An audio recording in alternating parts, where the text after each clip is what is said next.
Howdy. Well, I was trying to set the camera up for you so it wouldn't be all strange light or, see there's backlight. It's really bright today, or I wouldn't be moving around. I'm trying to get the shadows out. See, I'm surrounded by amazing mountains out here in Southern California borderlands, eastern San Diego County. So, you guys, thank you for being here. Welcome back. I guess I'll just make this brief because we don't have so much the right light. Okay, so wow, hat doesn't help, does it? Okay, so why the name change on my channel? Well, I'm still Songbird, I is we, I always will be, and the teaching is still I is we, the living sacred trinity, living free of free, because freedom is concept. Did you get me yet? Okay, but I coined the phrase love is you long ago. Is in capital letters because it's the unsayable, the unthinkable, the true presence, which is love, among other things. But then that's an attribute, and of course they have attributes, but that's the mind.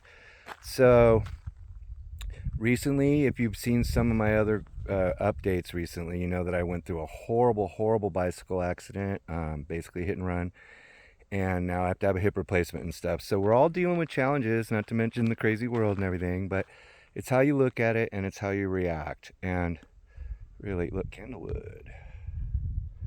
Great art thing in Borrego Springs. So there's the sun. So it's all about, realizing something. All life lessons are love lessons. All experiences in this life are love experiences, even if they appear bad or good.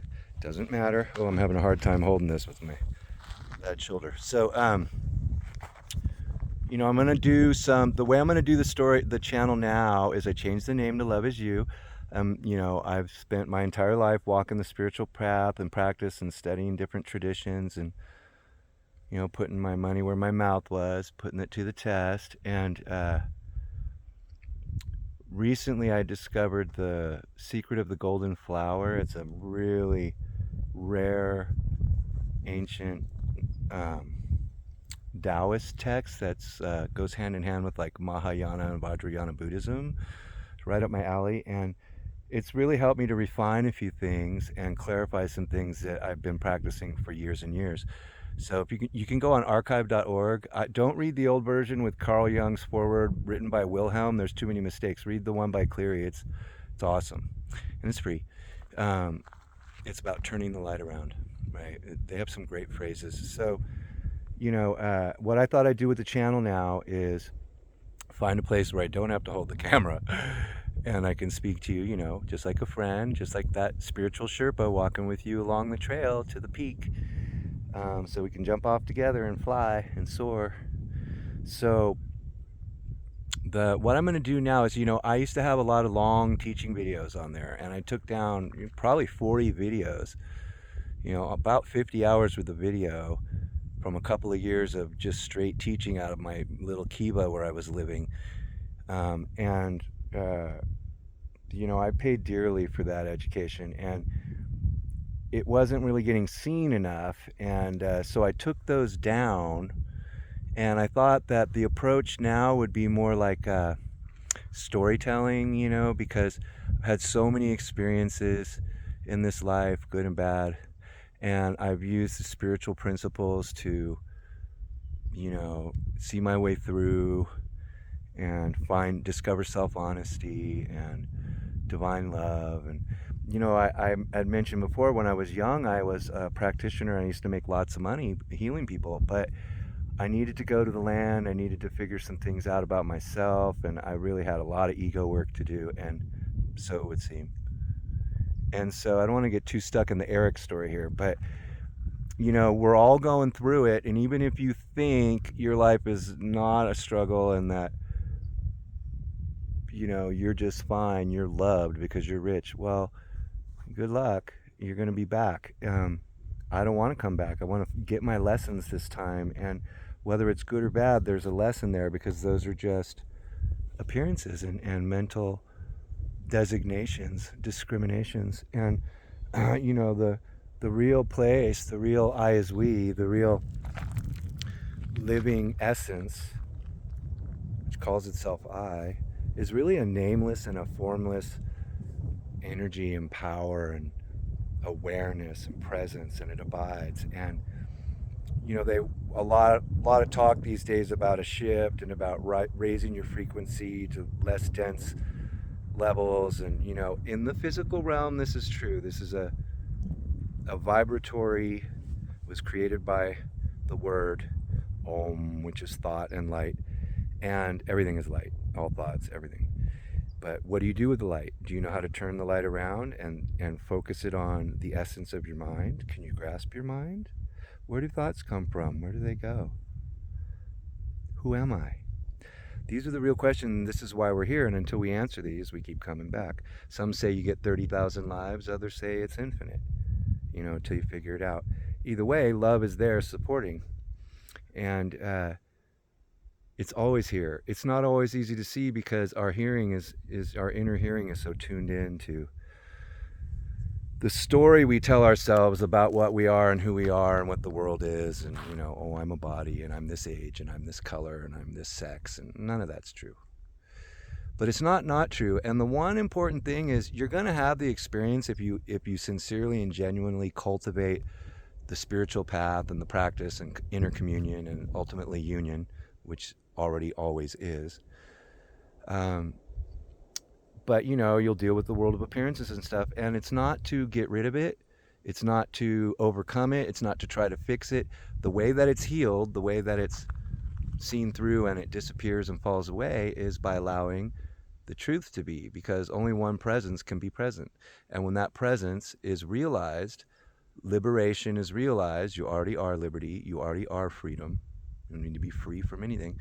Then you start to see it for what it is and what it is not. And it's just like a rainbow or an echo or the moon in a lake, right? It's caused by conditions.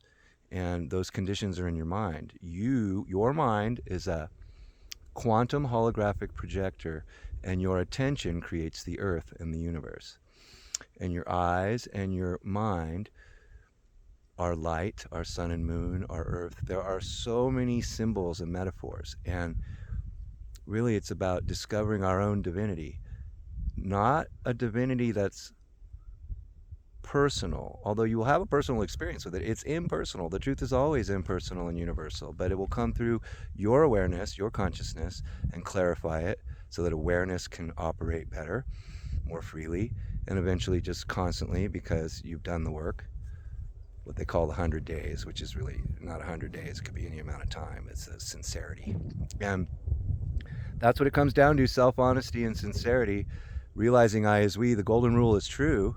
If you only needed one spiritual law, that's it. Do unto others as you would have them do unto you. Why? Because that is yourself. I is we. It's only one self. There's only one mind. There's only one love. There's only one presence, one power, one awareness. Omni. The all and only every. Omniscience, omnipotence, omnipresence. And that's the love that's you. That's what you are. And you can experience it when you stop answering the questions, as A Course in Miracles says, right? You answer the question before you ask it. If you're in a negative mood and you're like, oh, Lord, help me, I need help with this, you believe the circumstance. And so you're not going to get the help. The way to ask is, I'm believing this. I turn to the higher self. Show me the truth. Shine through me and eliminate this like the dew in the sun, right? So it's because what is will eliminate what is not instantaneously just by the awareness of the presence. That's why it's called practicing the presence, right? Good old brother Lawrence. So, okay, guys, I'm not going to make this too long right now. I don't want to wiggle you around. Just trying to show you that I'm still around. I just went through such a major challenge. Still going through it, actually. You know, physical, financial, and home, right? But look, this is a genuine, in the moment, individual, so it would appear, yourself speaking to you, saying, if I can do it, you can do it. And that's what these stories, and we're going to talk story on this channel. We're going to sort of share things I've experienced since 1965 when I came here. And this time. And you know, share with you how I approached it, how I dealt with it, what I suffered, what I didn't suffer, the miracles that occurred and didn't occur, and why. And you know, just bring it down to, you know, this is my experience. And that's the thing, you want the direct experience, right? That's what this is about. The direct experience of the universal, spiritual, unconditional, impersonal truth. Or as the Buddhists call it, the abiding, intrinsic, naked, timeless awareness. Suchness, as is. You can go beyond that. You even go beyond is and is not. There's this beautiful, beautiful dance occurring, but it's just so free and open. Like realizing that the center is everywhere, wherever you are. And it's not a physical thing, right? There's just so much to it. So we're gonna talk story together. We're gonna sit, and I'll start downloading some more stuff for you as I can. If you're interested, please like and subscribe. Thank you for being here. Love is you. I'm Songbird I is we, otherwise known as Eric, and I'm with you, and we got this.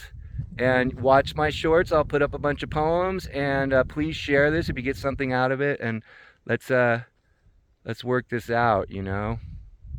It's already worked out. Let's see how. Okay. Ciao.